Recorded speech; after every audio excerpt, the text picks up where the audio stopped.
you feeling like? Oh, you better be, because we have your chance to win a prize of table games from the newest installment of Welcome to the Blumhouse's horror movies, now streaming on Amazon Prime. The games are packaged uniquely in a 90s throwback box set of VHS tape sleeves embodying the essence of the 80s and 90s thriller movies we used to love to rent at the local Blockbuster. I know it sounds too good to be true, but you can trust us. It's real. They're vampires, duh.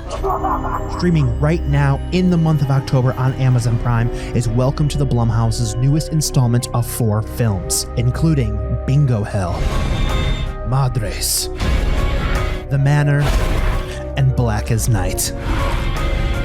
And entering couldn't be any easier. Just head to ubk.fyi/scary, where we will choose a winner at random, but do so quick.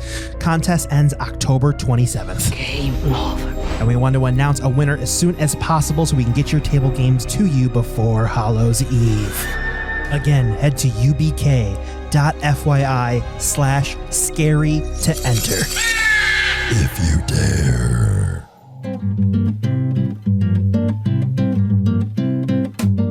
Good evening, creatures of the night. Welcome to Castle von Über Cinco. You found the place all right? No? Oh, my directions must have been horrifying. You took the left at the third decrepit windmill on the foggy moor and not the second. I said second? Oh, surely not. My bad. Anyway, you're just in time. The witching hour is upon us.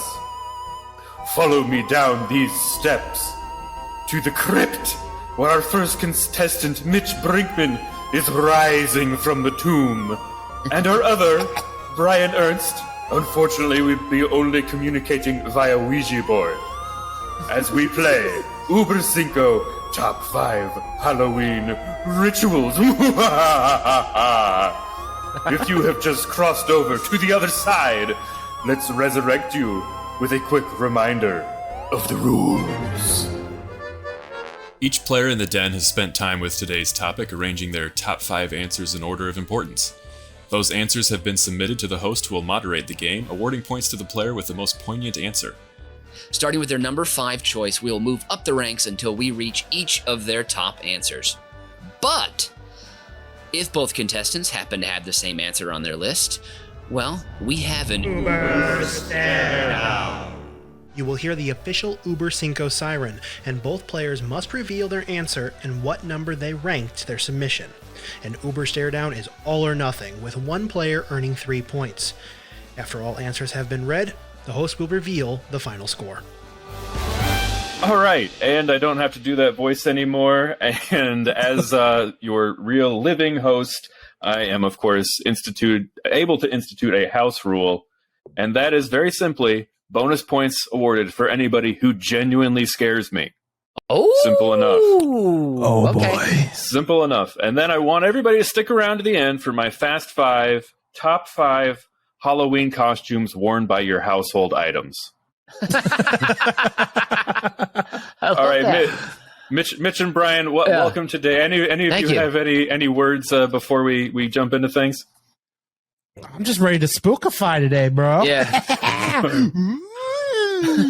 I do. I got some freaking words. I don't know why you guys aren't in costume, because I am. I'm in costume as the most horrifying thing in America. A white guy in a Cabela's hat, got too much of a buzz on it, and he feels like he's been wronged. So here we go. Woo! Mitch, I thought you said you were wearing a costume and not what you wear every weekend. Ooh, maybe I'll go as a burn victim instead. Ooh, my skin's bubbling.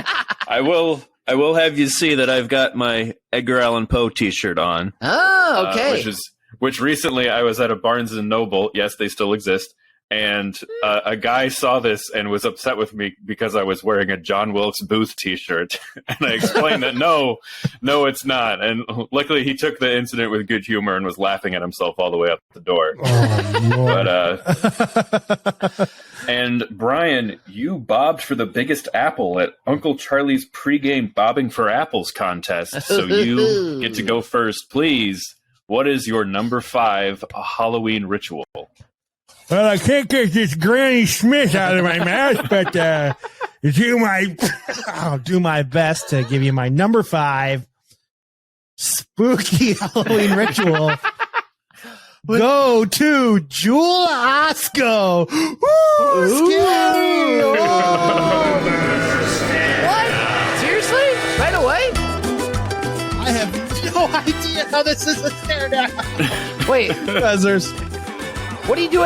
You just go to Jewel Osco and you just like hang out like in the there's- freezer aisle or something? I have There's- reasons, mainly because the Halloween stuff is Wait till your discounted. nips get hard? Oh, the Halloween stuff is just Yeah, and okay. Mitch, that matches up in a way which we will explore with your number 5, which was which is doing anything, quote unquote, paying to get that candy, which in this case goes, it's you go to that scary house in the neighborhood, and you'll pay anything to do it because candy. So yeah. okay, and the scary house in Brian's neighborhood is his local Jewel Osco. Jewel Osco, serving Chicago for it's probably 400 years. I or love as my Jules. local jewels. Yeah, I love my local jewels. Yeah. You have to call it the Jewels. The Jewels. Anyways, Brian, what's the deal with jewels at Halloween? What's the deal? Being inside my family jewels is where you get the aisle where it's always the whatever holiday aisle. It's the one that separates the jewel from the Osco. So when you hit the holiday aisle, you're now in Osco, baby. Osco being a pharmacy for those who are not from the greater Chicago area. Yes, when you stop seeing food and you start seeing baby powder, you are in Osco. I had no idea Osco. I just thought it was one name and they happen to have a pharmacy. Wow. Jewel grocery store, Osco pharmacy. I did not know that. I've never been to Jewel Osco for a pharmacy, so I didn't know that. Minnesotan foreigner. I know, right? I apologize. Osco Pharmacy, providing free COVID-19 vaccinations. There we go. No, that's the scariest thing I've ever heard. No one's changing my DNA. All right. I thought we I'm said going- we had I'm to going be this in year- costume, Brian. You have to go in costume. no. It can't be you. Okay. I'm going as somebody who did their own research. Oh, yes. Okay. Yes. Okay. So this special aisle that separates the Jewel from the Osco Yep. always has the Valentine's Day candy, then it has the Easter stuff, then it's got the 4th of July. It's got the Halloween stuff too. So on Halloween, like as soon as nightfall would hit, they would just start discounting everything because they got to get the Turkey Day stuff up. Mm-hmm. And they would start doing like 50% off candy, any costumes they had left. They used to have like decent costumes. I'm pretty sure it was at Jewel. Wait. You're saying Jules Osco had decent costumes? Yes, Name and I'm one. about to tell you what. Yeah, name one. They're baloney. Or actually, name 5. Have you ever worn a All costume right. from Jules Osco? I've worn one from Jules Osco. Really? Yes. An inflatable, overweight ballerina where the whole thing filled up with a fan. Yes. Yes. I am pretty sure we got those from Jewel. So we had a sumo wrestler one. We had a ballerina one, and they just made you look absolutely huge, and the whole thing filled up with air because it had a fan in it. They had more than one fan-based body enhancer. Yes. And I was a fan of the fan-based body Who's enhancer. the goddamn Halloween buyer for Jules Osco? Like, with fan-based costumes, that's it. Ballerina, a genius. sumo wrestler, a 'Cause genius. I'll tell you what. Oh my God. I'll tell you what. Those fan-stuffed costumes were a better quality than anything you could have gotten at Party City. Let me tell you. That is where you go. No one's buying their shit at Party City either for costumes. Have you even been to a Party City recently? Yeah. That place is wiped out by Halloween. Oh my God. Okay. What about those Halloween shops that just show up in an abandoned Kmart for Yeah, about 4 weeks out of the year? Spirits got good stuff. Yeah. All right? They got cheap stuff. They got expensive Halloween stuff. They got hallway. everything. Yeah. Okay. All right. Sorry. Halloween Keep hallway. going. You're this whole I buy my costumes at Jules Osco thing right next to my meat and my ice cream. It's breaking my brain a little bit. All right. Keep going. Breaking your brain Yeah. to get discounted candy, which makes sense at a grocery store. Well, let's get to that. How much? What are we talking about price wise here? What are you Okay, paying this for is this a- candy? immediately it goes 50% off, like right after trick or treating. Now the goal was, because I worked there, this aisle would not be empty on Halloween night. Most of the stuff would go, but the more nights after Halloween, all this stuff would go down to like 95% off. So I would swing by on my shifts post Halloween and start grabbing more of this stuff. And it's like the costumes and the decorations, you just buy those and you pack them for next year. The fan-sized costumes, the body changers, as we'll call them, I believe we got those on the discounted night, and we put them in a box right away. We didn't even open them. So the next year, Halloween, it was like Christmas. We opened up the Halloween decorations. We were like, oh my God, we got new costumes. You missed a golden opportunity for your father, Rick Ernst. Shout out to Rick Ernst. Get some Halloween yard decorations in that aisle for 95% off. Put them right in the Christmas present. Put it right under the tree, which I know your dad probably puts up at about 11:30 on Halloween night. Just take it straight home, right under the tree. Can't wait for you to see it, Dad. He's already sharing angry white dad memes about people posting about Christmas before Halloween. And he's like, absolutely not. No, we haven't hit Halloween yet. You can't be talking about Christmas.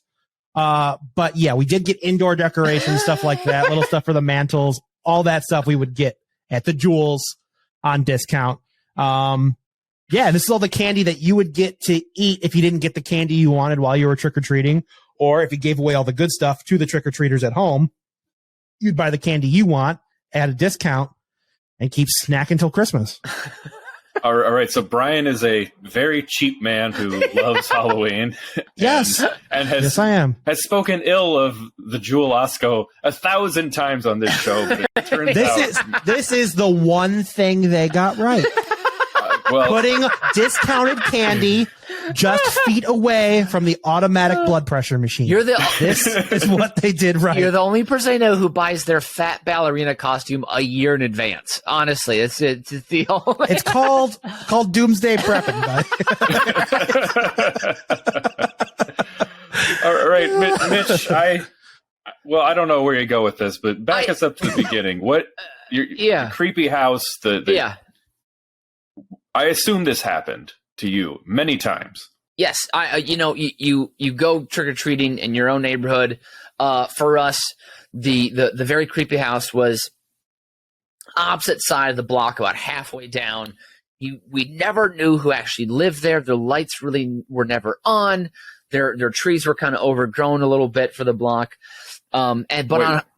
What else? Can you describe it more in detail? I want to really get a mental picture of this house. Okay, think of I'd say like a colonial clapboard style. So like you've got like peaks over each like dormer window on the second floor. You have a peak on top. And I believe it was a dark color, definitely like a navy blue or dark green, something like that.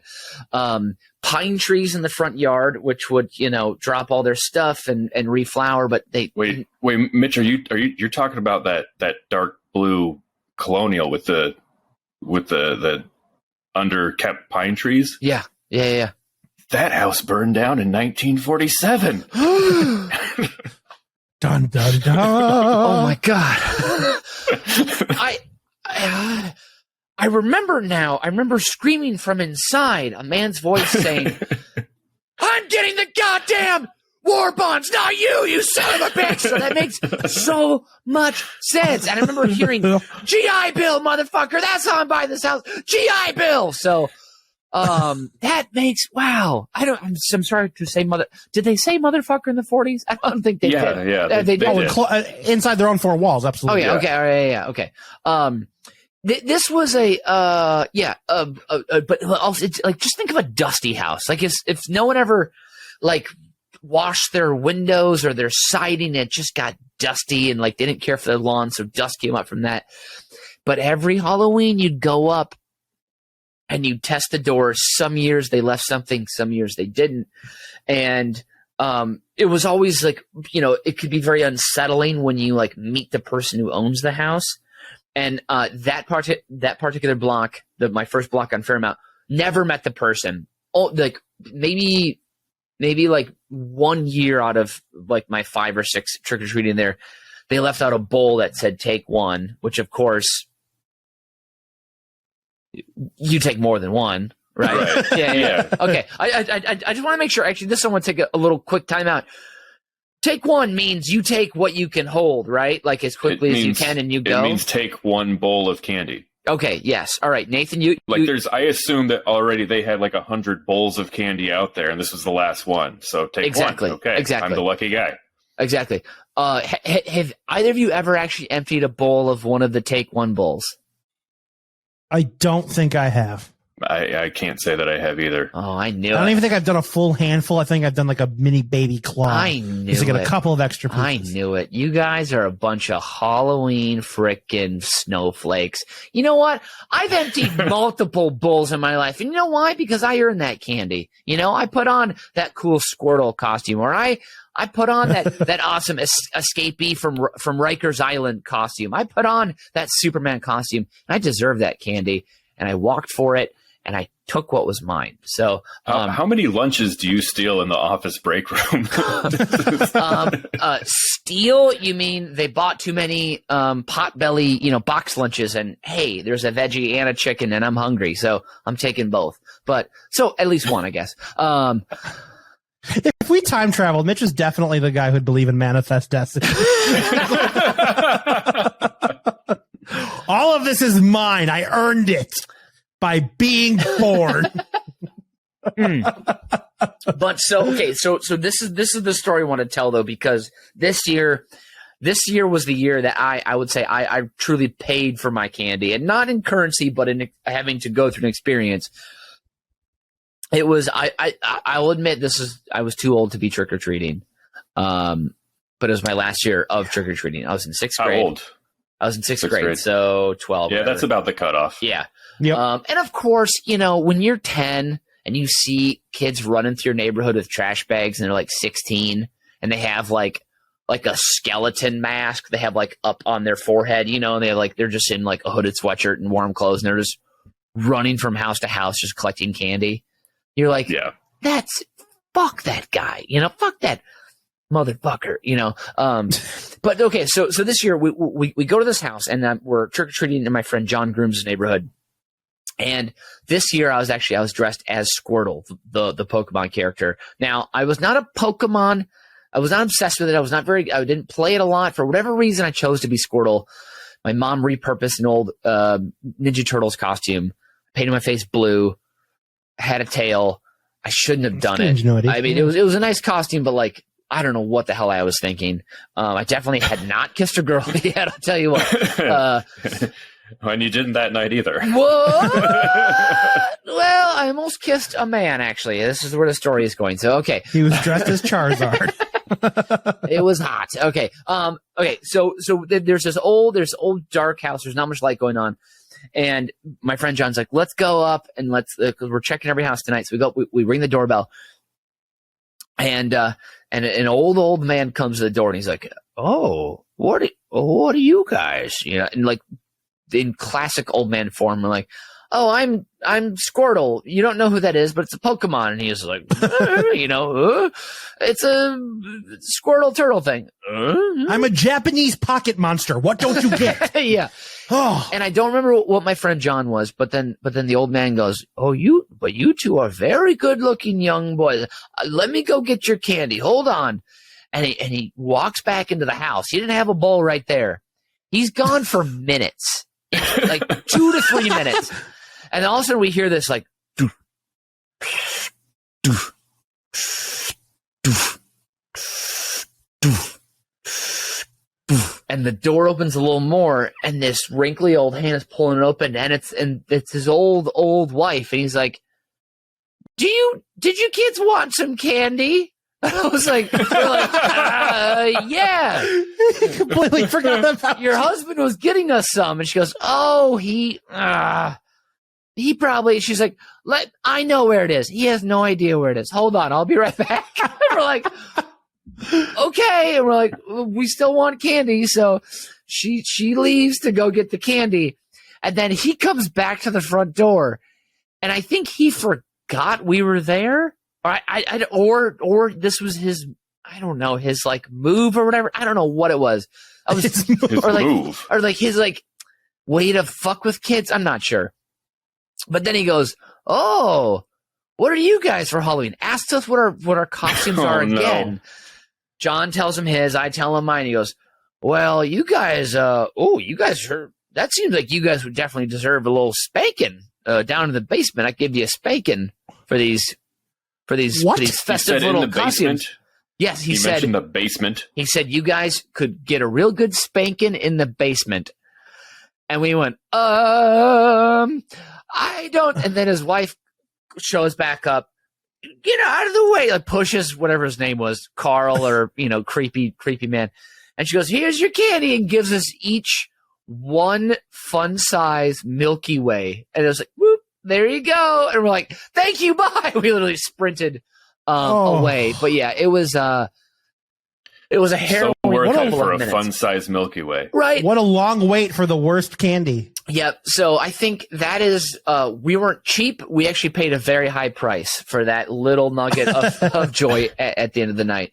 But yeah, that was. I have to agree with you, Mitch. That was, first of all, your bravery in sticking around for that original 3 minutes after he had disappeared.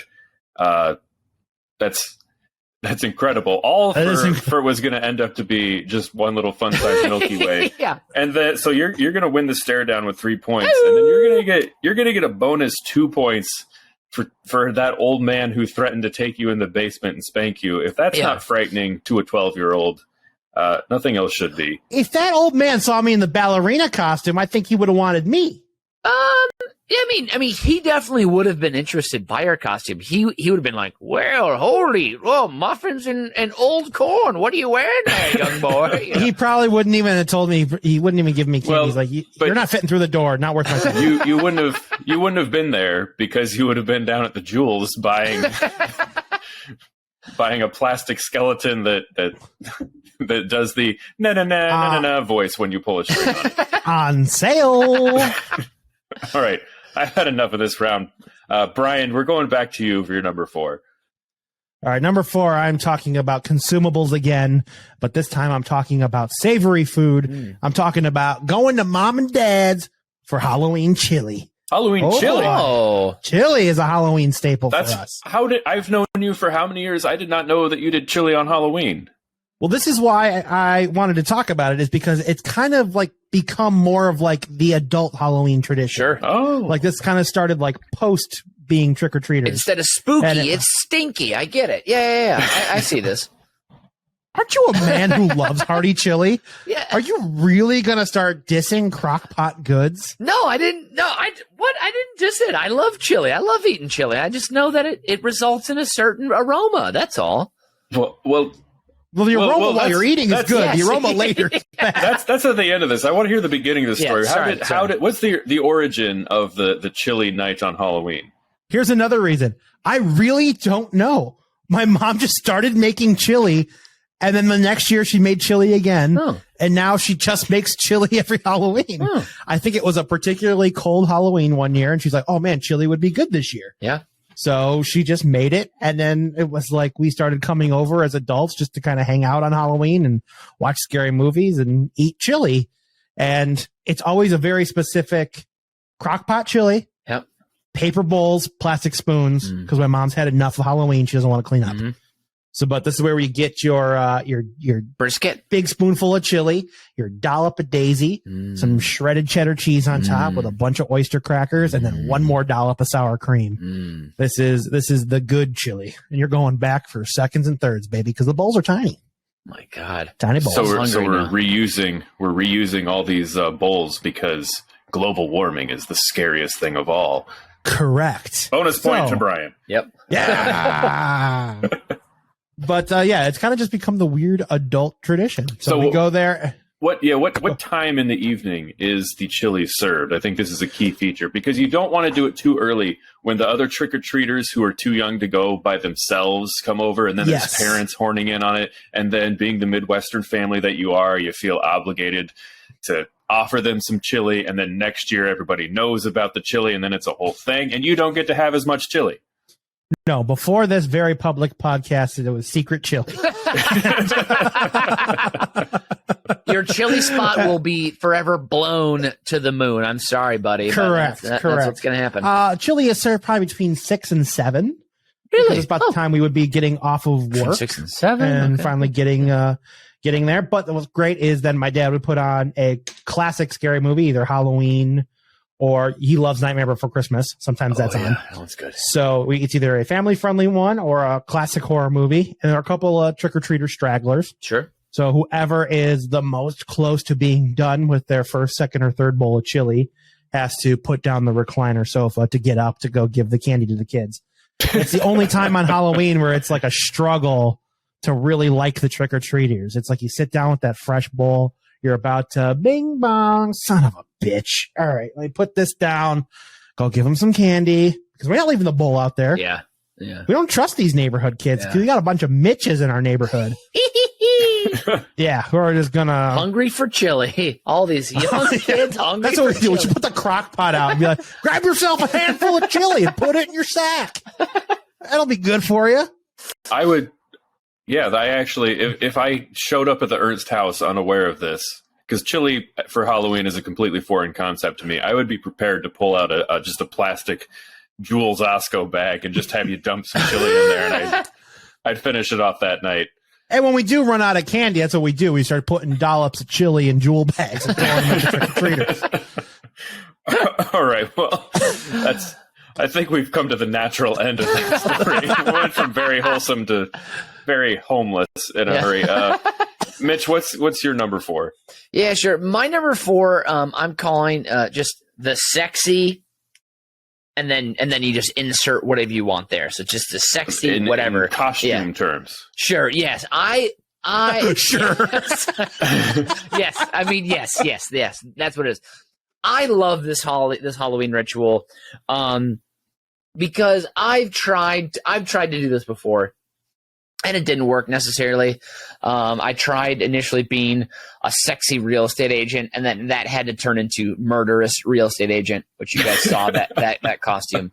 Sexy real estate agent was your first. I do not like the precedent we're setting of trying to be sexy and it doesn't work out, so you have to be murderous. That seems problematic. I mean, does it? Is it? I don't know. It's the only option. Well, I've got cheekbones so high they can cut throats, right? That's the line or whatever. That's a tagline for a movie for sure. Yes. But of course, you have your, okay, what are the classic sexy costumes? You have, I mean, on both sides of the gender, you got your sexy Top Gun costumes, right? Jumpsuits, open zippers, you're showing off chest, you're showing off cleavage. You have your sexy doctors, you have your sexy nurses, you have your sexy, I love the priest and nun combination. Oh yes. Oh yeah. As if always a good couple's costume. I'm a big fan of the plug and the outlet. Oh, that's disgusting, Brian. You're a filthy boy. My God. There's also there's the sexy. There's always a sports thing. A sexy athlete or an umpire or a referee. That's always something out there. Who's going as a sexy ump? I've seen it before, like striped shirt. I'm sure you have. Yeah, I'm sure you have. Striped shirt and booty shorts and like open down to the middle of the chest. Both men and women, seen it both. Sexy. Of course, you have sexy jungle cats. That's all over the place. Right. So I don't know. Maybe one year I'm gonna give it a shot and I'll plan it a little bit better so I can be a sexy. God, what's one of my favorite things to do? I would love to be like like a sexy TV remote. I think that'd be fun. You have the power button to turn me on, right? And then you've got like some, you've got some buttons for like what's the guide? Like you press that and it lights up the areas on my remote which you should press for more viewing pleasure or whatever. I don't know, something like that. Then a stimulating joystick at the waist. Sure, that sounds great. See? But in general, I love this costume because it always makes me laugh. As someone who loves to dress up in costume, I always love to see people who maybe they like to dress up or they're just feeling social pressure to dress up because they're going to a party, but they also still want to get laid that night. Whereas no, I'm here for full spooky, horrifying things. I'm just here to do this costume. So it always brings me joy just to see people who are like half-heartedly doing Halloween. Oh, sexy M&Ms. I've seen that before, right? I live kind of near Wrigleyville, so I see like, at the end of the night costumes walking by, you're like, you can try and guess. That's some fun people. That's some fun people watching that. Right? Yeah. And you're like, oh, what did you, hold on. You had a red sash. You have like a white cap on. It's like, were you a sexy bottle of ketchup, or were you like a cardinal in the Catholic Church? And you can't tell. But like, Yeah, one of those two. either way, yeah. That's like the amount of offense that a Wrigley Field bar hopping bro would take for you calling him a cardinal, or even anything of an M&M at 2 a.m. on Halloween. That would be bro. Yeah. Oh yeah. Yeah. Those are warring words for sure. In Wrigleyville, or where I live, Sopoco, Southport Corridor. So just west of old piss-stained Wrigleyville. That's very true. Well, I'm gonna go ahead and score this round out, Brian. I gave you the full 3 points just to suck up to you to sometime get invited to have some chili on Halloween night. It sounds nice. Wow. And then I threw a little bonus point in there. And Mitch, I'm gonna give you 2 points for this round. Oh, thank you for the 3 points. I appreciate that. 2 points. You're an incredible host. I'm gonna live in the past and go back to last week's thing and live in the past and apply the living in the past thing and give me a -1 there for living in that. No, I'm actually not. Yes. Just a little Halloween prank there. Okay. But anyways, we'll move on to Brian's number 3. My number 3 is simple. I'm still sticking with the candy here. And this is going to be stealing all of the Twix out of the variety packs so I can enjoy Halloween. Wait. Now. Okay, and so this, you're going to have to prove to me how this is morally on a higher ground than Mitch dumping the whole bowl here. Because this is candy I bought. Oh. So therefore, there is no... Okay. So this is the candy, the giant bags. If my mom bought them at Costco or at Jewel, whatever, a couple days, weeks so before your mom Halloween. Bought them. You didn't. So you just lied to us. Hey, I you lived just there. lied to us. Wow. Okay. I paid rent with my love. It pays to listen, and, I tell you what. Okay. Oh my God. Maybe would you just shut up, man? I'm going to pull a Biden on you today, bro. This is where the bags of candy are sitting there tempting you before Halloween. And it's like, if it's like 8, 9 o'clock and you're just like, I'm getting kind of a sweet tooth right now, I crack open the Halloween candy, take a little bite. But in those variety packs, for me, the Twix is the creme de la creme of the Halloween candy. It's not something I ever buy throughout the year. So it's like when I get it in the fun size in those packs, I want to steal them. And they're really easy to spot when you're looking through the backs. They're super gold and reflective. So as you're just kind of sitting there, you're like, oh, there's a little gold nugget and another one. And before you know it, because everyone knows when you eat fun size candy, those calories don't count. Right. So if the candy's small, you can just eat as much as you want. It's per serving size. So if one full bar is like 250 calories, if you eat 7/8 of that, that's still 0. You have to eat the full serving size before anything counts. Yeah. Correct. And everyone knows that 27 fun size Twix equals 1 left Twix. Right. That's how the math works down. Well, So it equals 1.98 full Twix. So you round down because it's not round down to 0. Yeah. Of course. These are the rules. Yep. Now, I'm a chocolate guy at Halloween. Okay. I don't need Skittles. I don't need Sweetest Fish. I don't need Starburst. I don't need any of that. I want chocolate. Sure. Twix. Sure. Peanut M&Ms. Mini Hershey bars. 100 grams. Take 5s. You ever had a Take 5? Yeah. The Reese's Take 5 with the pretzel in it. Yeah. That stuff is to die for. So Twix, though, is my number 1, and I am picking those out mainly by the time Halloween comes around. There's no Twix for the trick-or-treaters because I've eaten them. I've got... Wait, you said you started before Halloween? This wasn't just Halloween night sitting around eating chili and you need a Twix to wash it down with? No, this is a very much a lead up to Halloween and then a celebration on Halloween. And usually I'm disappointed on Halloween because there's no more Twix. Well, I'm disappointed in you because you bought these Twix at full price. You bought them ahead of time. Yeah. And you didn't wait till the last minute. This is contradicting yourself. you can't have them stale though. So it's like, I feel like there are probably some people. They come in wrapped in foil. They're fine. Twix don't go stale in like a week or two, Brian. If anybody would ever let me finish, I am talking about the people who buy the discounted. Shut your goddamn hole. About if you buy the discounted. Mitch, you should really let Brian finish. Come on, Brian. I yield my time. I yield my time, Brian. I yield my time. Let Mitch speak. Let Mitch speak. No, you want to talk about expiration dates for Twix? They're 3 years in the future, minimum. It'll be okay. No. You buy a Twix discounted at Jewel on Halloween night and eat it next Halloween and tell me it tastes as good as the fresh Twix from the Costco bag. You un-American son of a bitch. All right, now I do believe that part of the story. Wow. Yes. All right, Mitch, what's your number 3? Brian, I'm a journalist. I ask questions and I try and find facts.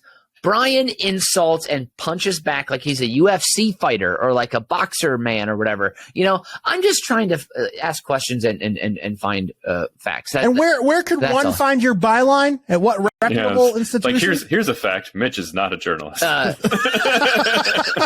Excuse me. On this show, I am a journalist. Thank you very much. And you know why? Because I say I am. Thank you very much. Okay, my number 3 is one of my favorite things to do, and I'll be honest, I don't just do this around Halloween. I do it other parts of the year too. But it's one of my favorite Halloween rituals. I've been doing it since I was a kid, and that is. What is it? What do you do? That is cackling like a maniac from a bush and or a hiding place.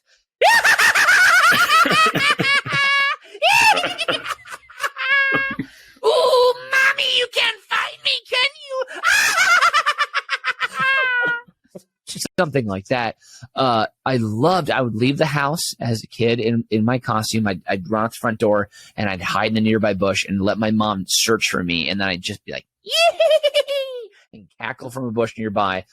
Or as I'm going out with friends as an adult, we're walking, to and fro to a party perhaps, I'll sprint ahead by a little bit, go around a corner and hide in a dark space, and then I will pop out and I will scare the freaking poop out of people. And it's one of my favorite things to do at Halloween. And I think I'm pretty good at it. I don't know. Nathan, I think I've probably scared you a time or two. Brian, you try and pretend like I haven't scared you, but I have scared you as well. You've gotten me a fair few times, Yep. My favorite story, I'm sure I've told this on previous episodes, but it's worth telling again, particularly at Halloween, is the time that you got yourself with this. Oh, yes, you know what I'm talking about? Yes, of course. Is you had tried to pull this for somebody else to set it up, so you changed your ringtone to you doing just a blood-curdling scream. And then we woke up and we were settling in for a nice 10:30 a.m. FIFA game where we were drinking a lot of Gatorade that morning. I'll just say that. So we weren't at 100% because we had just finished our previous FIFA game at about 5:30 in the morning. And then all of a sudden your mother tries to call you and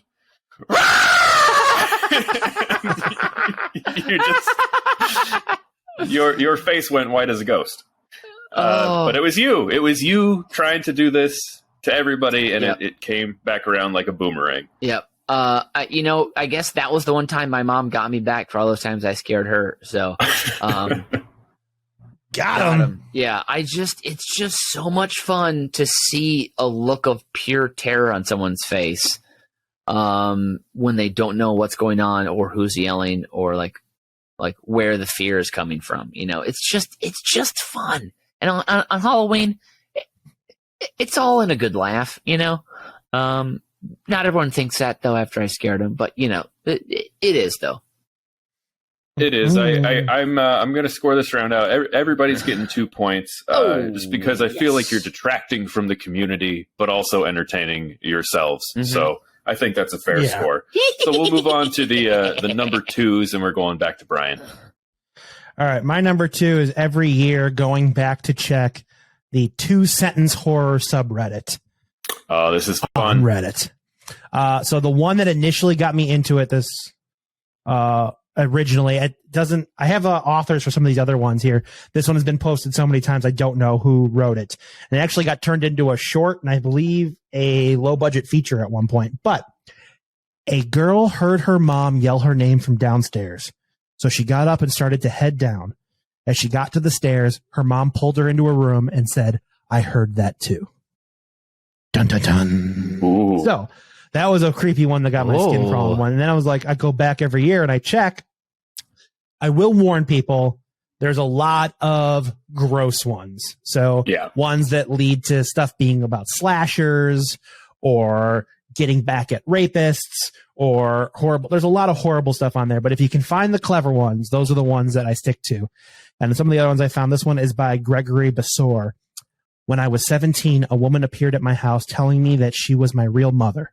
She'd been searching for me for 16 years. It was cool to meet her, but I couldn't help wondering, who the hell did I kill 10 years ago?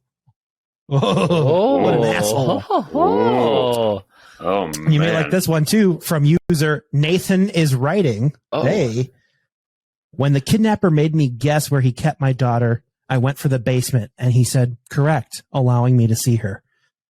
But when I found her severed head in there, I learned that every other choice would have been correct as well. Oh. Yes. Whoa. Yes. So there's one of the slasher ones. Yeah. Wow. Here's a couple more. I got two more for you. From Strange Seeds. I framed the first letter I got as a police officer from a woman thanking me after I'd supported her through her daughter's suicide. I passed it in my hallway every day for nearly 8 years before realizing the handwriting was the same as on the girl's suicide note. And this one from user Pallid. Daddy made me sit in the chair while he tied a string to my tooth to the doorknob. Before he slammed the door, he said, "Tell me where mommy went and we can stop doing this." So those are if I want my creepy crawlies to really get me in the skin crawling mood, I go to that subreddit. That's what I do. That reminds me of one of my favorite stories of all time. This is one of the most ancient stories ever, but it's my favorite scary story, where it takes place, back in the cradle of society, back in like Persia, or so on and so forth. But there's a guy who he meets somebody who tells him that death is coming for him, and then he sees death in the marketplace in some city. And, he's supposed to meet him there in that city. So he sees him and he says, "You know what? I'm getting out of town. Bye." Mm-hmm. He leaves. He rides all night and he gets to Baghdad. Mm-hmm. And then all of a sudden he sees death again right there. And he says, "Wait, I got away. Like you were supposed to meet me yesterday in wherever it was." And death says, "That's funny, because I was so surprised to see you yesterday because I knew I had an appointment with you here today." I don't like these anymore. Maybe I should change my ritual. Right. Well, I heard another one that actually I just read one here. That's great. Sorry, I'm just gonna. Sorry, I found this on Reddit right now. It said, "I was out trick or treating, rang the bell of the House of Chili. Door opened and a different gas came out. I went to sleep." So, wow. Okay. That's a pretty spooky one. You should probably log in and make sure you're right. Well, there's nothing better than making fun of the Ernst family farts. They are some of the best. All right, I'm gonna head over to Mitch. Mitch, it's time for your number 2 on this list. Yeah. So, at the beginning of every Halloween season is also the beginning of the NBA season. So my number 2 is, it's my yearly Halloween ritual of holding out hope as a Minnesota Timberwolves fan with a brand new NBA season. Oh my. Every year we think, you know what? That draft pick we made, that's going to turn into an all-NBA performer this year. That guy that we picked up because he's supposedly best friends with our center, yeah, he's going to be better than the other guy we had. And it's almost never true. And I stopped doing this, but when I was younger, I used to go on to the local newspaper's website. It was the Minneapolis Star Tribune. And, they do like a season preview or whatever. And I'd go into the comments, and I'd always leave a comment.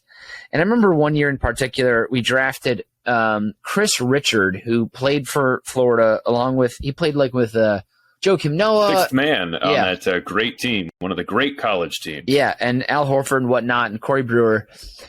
And so he was a pick we made, and we picked someone else. And people were basically like just shitting on these selections. And they're like, God, the Wolves are going to be terrible again. And I went on there and was like, no, you guys, Chris Richard comes from Florida. That's a good program. And he's a nice guy, whatever, and he's got these skills and these skills. And I laid out this case that I thought was just airtight, And I was like, Chris Richard, he's going to develop a 3 within a half season. Even though he's only 6'8", he'll still play center. He'll lose all that weight. He'll gain muscle, whatever. All these pie this guy wants. And I posted it, and I was very proud of myself. And I was like, this is a good analysis of this upcoming season. And within the day, some guy commented, boy, I've never seen such a dumb fucking homer in my entire life.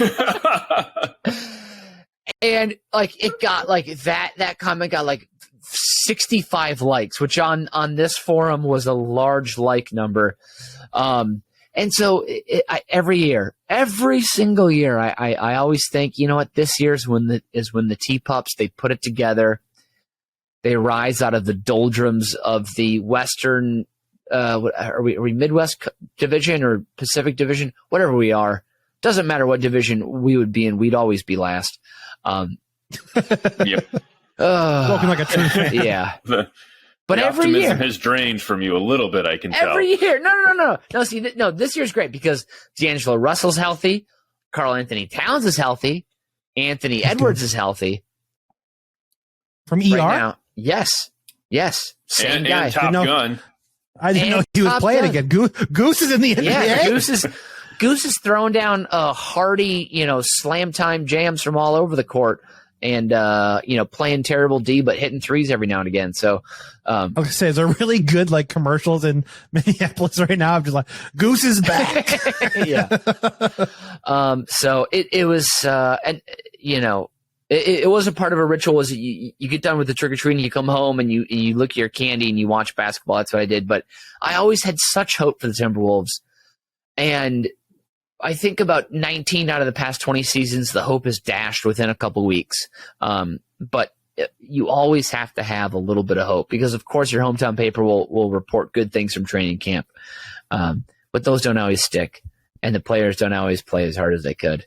And and sometimes it's just sad being a fan. So that's it. Thank you. I can feel the sadness radiating off of your face. For the Timberwolves, I can only give you 1 point, but for the thought of me having to watch the Timberwolves, which is truly frightening, you get the bonus point, so you get 2 for the round. And Brian, I'm only going to give you 2 points. It's a great find, but it's for as high as a number 2 on the list, it's not a startlingly original. But of course, some of those did terrify me, so you get a bonus point as well, which bumps you up to 3, which is going to lead us back to Brian for his number 1. All right, my number 1 is simple.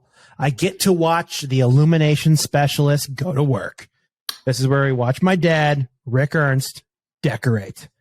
Now, this is where it all comes out, you guys. Now, my dad goes balls to the wall for Halloween. He goes all out for Christmas, okay. But Christmas is an interior decorating more so than outside. Halloween's the perfect sweater weather. Get outside. This is where we have the most decorations, the most lights, the most fog machines, the most characters. Everything is out. And we are still using, I believe, to this day, plywood cutouts that when we couldn't get fancy decorations, he cut them out of plywood, painted them himself, and staked them in the ground. Wow. But they're 6 feet tall. And we're still using at least one of them. Damn. Which, yeah. I can say, if I can just interject here, that I think there's probably a way that it's available on the Über Cinco website. We can get some photos of the Rick Ernst Halloween. Yes. And possibly even a link to the Rick Ernst art website, because he is legitimately a very talented artist. But if you want to see some great Halloween decorations, Brian is not not blowing chili smoke up your butt. He is telling the truth. The Ernst home at Halloween is a sight to see. Oh yeah. There is one plywood cutout that is missing now. It was always my favorite, but it just got too old. It was a character from the box of a 90s board game. It was called like Ghouls in the Graveyard or Ghosts, something like that. And it was like this kind of a wacky looking ghoul who had like Medusa like hair that was like Beetlejuice black and white stripes. Wow. So it was like noodle hair and his like these really big cartoon eyes. And he kind of had these like ripped jeans and he was kind of like in a Frankenstein pose, like walking towards you. So that was like the biggest one we made. And that one was always my favorite, but it just kind of wore out over time. The one that still exists is of the painting Scream that he just cut out just the Scream face and is completely painted. And that's in the corner of the lawn right now. But there are some new additions that have come about in recent years that are my new favorites. One is a violently shaking zombie baby in a car seat that my mom or my sister found at Goodwill. Oh my God. Wow, that's dark. Yeah. My sister was at Goodwill. She's like, there's a car seat here for like $5. I'm like, Dad, do you want this for a decoration? And he's like, yeah, I just got a new baby that would be perfect. And you like bring it over and this little baby is like green and it's only about yay big, about the size of a football. But when you press its little hand, it goes, and it just shakes really grossly in the car seat. And it's obvious. It's so terrifying. Wow. And then, my sister also found an adult sized tricycle. I don't know if she got it from a garage sale or somebody was just throwing it away and she took it. It's one of those ones that's got like a little ET basket on the front. Oh. And it's like, who's riding this? No one's going to ride this anywhere. Yeah. And the only reason we hold on to it, my dad keeps it behind the fence to take it out every Christmas so he could put a skeleton on it. A skeleton riding a trike that goes on the lawn. Yeah, every year. Wow. I don't see the correlation why a skeleton would ride a tricycle. I mean, maybe the loss of inner ear function, their balance isn't quite as good, so they can't get on the penny farthing anymore. Or we had a 6-foot skeleton that needed a place to go. And yeah, there's no reason to throw out this our ready-to-use tricycle, but this skeleton needs to get to work. You guys got any real human bones on those setups? We do got some tombstones for William Wallace. I know him. Yeah, Forgot who else is on the Michael tombstones. Jackson. There's a Frankenstein that comes out of the ground. I know it was either last year or 2 years ago. We got him a full-sized zombie in a biohazard rig. So he's like a full-size zombie, but the biohazard mask has been broken. Oh. And you attach a fog machine to it, and like it radiates smoke out of the back. We bought it in 2019. Oh my God. Well, now you got to get one of the ones that we're seeing doing the rounds on the memes right now in 2021 with a skeleton sticking out of the ground with a tombstone that says, "I did my own research." Oh yeah, exactly. That's what I was getting at earlier in the show. We got some updated tombstones. We got them. Yeah. Not until those plywood prices come down, Home Depot. So please make sure you get on there. Home Depot, where supply is not good right now. Yes. All right. Well, again, that's really scary, guys. Woo! Again, I hopefully we'll have some photographic evidence on the website so you can see the Ernst family home in its spookiest form. And Mitch, take us home with your number one. My number one is, this is a ritual for me, and I alluded to it earlier, but this is just completely and utterly inhabiting my costumes, like a bit too much, like whatever it is I'm being, I be it the whole day, and I never break character. I go to work in it. I do my Halloween parties in it, everything. One of my favorites, my Dad on Vacation costume. I had some real floofy, tan, cargo pants on, some really comfortable white walking shoes, nice little Hawaiian shirt, a little white windbreaker, nice Indiana Jones kind of hat. And how much of this stuff did you have to buy? I had or a did you already camcorder. have? I had to buy. Can't remember where I got the hat from, but I had to buy the pants. Everything else I happened to have, thankfully. So I had a camcorder, and in the camcorder bag, I had my cough drops, I had my tissues. I had my DVD of Old School. You had cough drops. You had something that had to be removed that you couldn't even see as part of the costume. Correct. Well, this is attention to detail. Correct. I had a DVD of Old School just in case you're at a party without world class entertainment. Trail mix from that your wife made for you as you're on vacation. To keep your energy up. I had that. That was one of my favorite costumes ever. I actually tricked some people into thinking I was not in costume at all that day. I remember at work, people were like, "Oh, like, what are you recording today?" As I had the camcorder and I was like, "What do you mean? I'm on vacation." They're like, just so confused. They're like, "What?" Is there anything better in life than people who don't understand Oh bits? God, it's it's kind of the best. It's my favorite thing these people at work had probably seen Mitch wear all those other things that he mentioned. That's true. That is true. Very a mind-bending vortex. Yes, that is true. And my favorite part about that costume when I went out with some people later that night, my roommate Robert at the time had no costume to do, but he had a long black wig and hoodies and whatnot. And I said, just put on that wig, put on a hoodie, and just act like an asshole to me. And you can be like my son Trent, who hasn't moved out yet. You're like 24 and you're trying, but like you want to move out. We hate each other. It's like, and like, but Trent just wants to be in a punk band, but like he needs a place to stay at the same time. And so like I just throughout the night I would try and give him advice, and he'd just be like, "Fuck you, Dad." And he'd be talking to people, and I'd walk up and give him advice, and people thought that I was just his actual dad trying to give him advice, and it was so much fun. That's pretty great, though. Another year, I was a night manager at a hotel, at like a creepy hotel, and I had some old rusty keys, like in a box of like tchotchkes that were on the top of my closet, basically. And I had my characters like to have, little like items with them. So I had a little tiny knife, and my characters, smelly pits. I had greasy hair, and then I had this really great like late 70s molester glasses I wore as well. And I had a little name tag, and I went out to dinner with people, and like midway through dinner, my friends asked me like, "Can Mitch join us for dinner, please? Can you just stop for like a little bit?" And I did, and I was disappointed by the food. But and the last yeah, well, that sounds like you, right? Yeah, very high standards. Okay. Well, I know where you can get a fantastic bowl of chili. Well, you know what? I was going to mention my Halloween candy I do make by hand, because store bought. Ugh, really? Come on. Okay.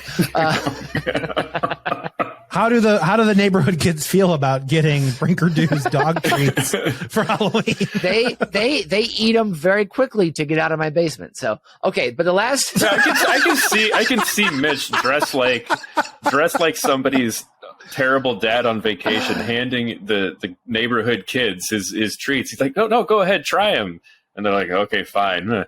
Like, to this little 7-year-old Timmy, can't you taste the cumin coming through? Like, can't you? What do you think of Brinkerdu's oatmeal Halloween surprise balls? Pretty good, yeah? Huh? Can you? Then you go and yell at the dad, like, you're raising a little shit who's got no palate. What the fuck's wrong with you? There's a balsamic glaze on your chocolate cookie there. This little shit had no idea there was turmeric in this festive ball. Are you kidding me? Doesn't even know those benefits? God damn. It's going to open his pores. It's going to reduce inflammation. It's going to improve the function of his kidneys. You moron. Okay. All right. I'm out of my dad character again, or just me, I guess. Okay. The last costume, which I've done a couple times actually, but it's the easiest costume, but it's so much fun. You just be one of the McPoyles from It's Always Sunny. You throw on a bathrobe, I was hoping you'd bring boxer this shorts, up. throw on whatever comfy shoes you have, maybe a t-shirt. You don't have to. Glass of milk with you the whole night. Grease your hair down and just act like a fucking creep. And everyone, no one cannot laugh or want to get away from you. Either way, it's a good time. So, for those people not familiar with the It's Always Sunny characters, go look up the McBoyle. Mitch is so good at this that I had a coworker who ran into you at a bar and only knew you probably because of the videos and stuff we made, who came back and told me the next day, "You're not going to believe what Mitch did. His costume was so good." Blah, blah, blah. And because, they went up to you and he was like, "Hey, are you Mitch?" And you just went, pound it. just a loose fist pound, like loose Liam pound. McBoyle, And I think also with like the key to being a great McBoyle is you have to just lightly touch like the inseam of their shirt or whatever, or just like just finger the tip of their collar and be like, "That cotton's smooth," or something like that, and then take a sip from your glass of milk. So what was in your cup for real? Were you really just drinking room temp milk all night? I poured it was actually soy milk, so it would keep a little longer. Oh, okay, but even still, it still sense. looked like milk. But yeah, I just like wet my lips all night, so I actually still had milk when we got into the Uber to go home at like 1:30 at night. So yeah, I held onto an open glass of milk for like 5 hours. Yeah. Jesus. Yeah. All right, that's the note I'm going to end the show. Jesus. Brian, your dad is going to get the 3 points. The Ernst House, as I said, amazing. Mitch, I was only going to give you 2. Yes. And then you added the thought of this 5-hour glass of soy milk, and you get the scary bonus point. Which is just a bonus because you were going to win anyway. Brian 12, Mitch 14 at the end. Woo! Thank you so very that's much. going to take us on to my top 5 Halloween costumes for household items. All right. I love this. All right, number 5, shampoo dressed as body wash, moisturizer, facial creams, whatever. Step in the shower and every bottle is empty except the Pantene. You're good to go. It's all the same crap, probably. Number 4, knives as anything else. Aren't they scary enough already? Number 3, the bathroom sink as the toilet. The plumber has canceled for the 3rd time and you just finished off a 6er of Coke Zero. The stink starts to look the part. Let's just hope you don't have to. Number 2, the box of garbage on the back steps as a charitable donation. Oh my God. You're just making the kind folks at the local charity shop a middleman on Aunt Lucy's costume jewelry and the dumpster. No one, no matter how financially destitute, will be firing up the laser disc to watch season 3 of Northern Exposure. Number 1, the kitchen chair as the closet. The day has been long enough. You come in the back door and toss your overcoat, sweaters, and scarf over the back of the nearest chair, and that boy is getting top heavy because you did the same yesterday and the day before and the day before. Who has time and energy to open a door and take out a hanger? Nobody. Freaking nobody. You're right. And that's this week's edition of Uber Cinco. Rate and review our podcast. Share your favorite episodes with your friends. Send it out as a little trick-or-treat if you want to. Being chased out of the Southport corridor by the torch-wielding mob has been... Mitch Brinkman! And slowly realizing he has a strong aversion to garlic and sunlight has been... Brian Ernst. And I have been Count von Nathan Henenfent. And as Bizbear always says, don't assume how scary the thing lurking in the darkness may be. The truth may be far scarier than even that. Auf Wiedersehen and adios.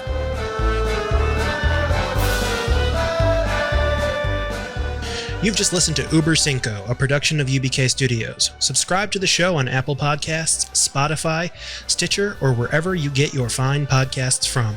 If you like what you hear and want to support the show, please visit our Patreon site at patreon.com/UBKstudios. Every little bit helps us keep the lights on and the bill collectors at bay. Keep tabs on us on all the social media at UBK Studios, and most importantly, subscribe to our YouTube channel so you can see that we really are just a bunch of good Midwestern boys.